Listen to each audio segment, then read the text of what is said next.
Kawawa naman ng bata. Pagkasilang pa lang ay kinasusuklaman na ng hari ng mga demonyo. Ang habang buhay niya ay nabawasan at naging 1 taon na lamang. Tapos ay nagkasakit pa siya nang siya ay 1 taong gulang pa lamang. Pagkatapos malaman ito, nais ng reyna na maging lihim ito. Palitan ng habang buhay ng bata at gawing 80 taon. Pero nagkamali at naging 18 anyos. Ngayon si KY Trongkang ay naging isang 17 anyos na binatilyo. Ngunit natuklasan ng hari ng mga demonyo na buhay pa siya. Nagdududa ang hari ng mga demonyo. Kaya naman agad niyang tiningnan ang aklat ng buhay at kamatayan. At natuklasan niyang binago na ang edad niya sa aklat. Ang mga taong makakabasa lamang ng aklat ng buhay at kamatayan ay ang hari ng mga demonyo at ang hukom. Ikinagulat ito ng hari ng mga demonyo. Lihim na binago ng hukom ang haba ng buhay ni Chi Chongkang. Ngunit sinabi ng hukom na kahit kumain pa siya ng apdo ng oso, hindi niya gagawin, kahit bayaran pa siya, ang pagmamanipula sa libro ng buhay at kamatayan. Ngunit ngayon, ayaw nang hawakan ng hari ng mga demonyo ang bagay na ito, dahil malapit nang maging 18 si Chi Chongkang. Sa gabing puno ang buwan at siya ay magiging 18 na taong gulang, iniutos niya sa hukom na maghanda para sa kanya, at dalhin ang kanyang kaluluwa sa impyerno. Ngunit dahil sa mga aral na natutunan mula sa nakaraan, ngayong pagkakataon, ang hari ng mga demonyo, ay hindi na nagtitiwala sa hukom na kumilos ng mag-isa. Inutusan niya si Tio Siyang na sumama sa hukom sa impyerno upang kunin ang kaluluwa ni Chi Jongkang. At mabilis na dumating ang 15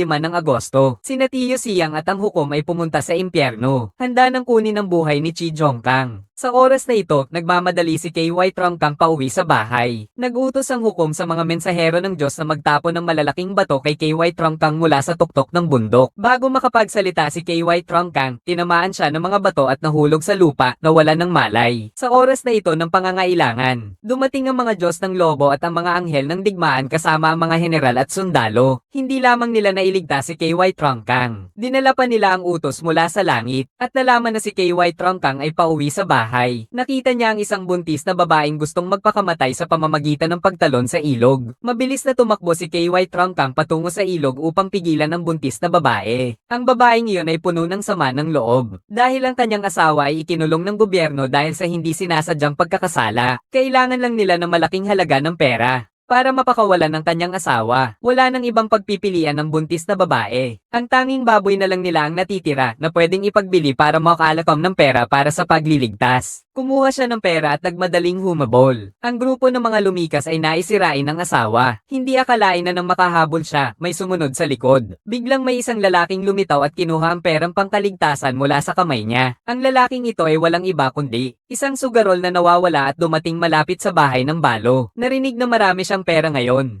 Kaya't pumasok sa isip niya ang masamang balak. Ninakawan ng buntis na babae ng lahat ng pera niya. Habang buntis ay hinabol niya ang walang hiyang lalaki. Narinig ng kanyang asawang nakakulong ang sigaw ng kanyang asawa. Nang makita niya ang kanyang asawang inaapi, hindi niya alam kung saan niya nakuha ang lakas. Nakatakas siya sa tali at tumakbo papunta sa kanyang asawa. Sinugod ng mag-asawa ang walang hiyang lalaki mula sa magkabilang panig. Nagsuntukan ng dalawa. Nanggahulog ang pilak sa lupa habang nag-aaway. Galit na galit si Afang kaya ginamit niya kagad ang kadena sa kanyang kamay. Itinali sa leeg ng magnanakaw. Pumiglas ito para makawala. Di inaasahan na pareho silang nadulas pababa ng bundok. At ang kadena sa kamay ni Afang ay lumuwag. Nahigpitan ng pagkakatali sa leeg ng magnanakaw. Kaya hindi na ito makahinga at namatay. Bilang karagdagan, si Afang ay nahatulang magdagdag pa ng 50 taon sa kanyang sentensya dahil sa kasong pagpatay. Ang haligi ng pamilya ay wala na. Ang buntis ay nawalan na ng pag-asa na mabuhay, kaya't pinili niyang magpakamatay sa pamamagitan ng paglubog sa ilog. Nagkataon namang dumaan si KY Trongkang at tinulungan siya. Pinakiusapan ni KY Trongkang ang babae na isipin ng bata sa kanyang sinapupunan. Ang bata ay malakas at buo pa. Pagkatapos ay ginamit niya ang lahat ng kanyang pera para sa babaeng ulila na kailangan ng puhunan para sa negosyo para sa sarili at sa anak niya. Lubos ang pasasalamat ng babaeng ulila sa kabutihan ni KY Trongkang. Salamat, ikaw ay isang mabuting tao. Ang kabutihang ginawa mo sa akin ngayon, hindi ko kayang bayaran. Mananalangin ako sa mga Diyos sa langit na pagpalain ka. At tama nga dahil sa mabuting gawa ni KY Trongkang. Binago ang kanyang kapalaran sa edad na 18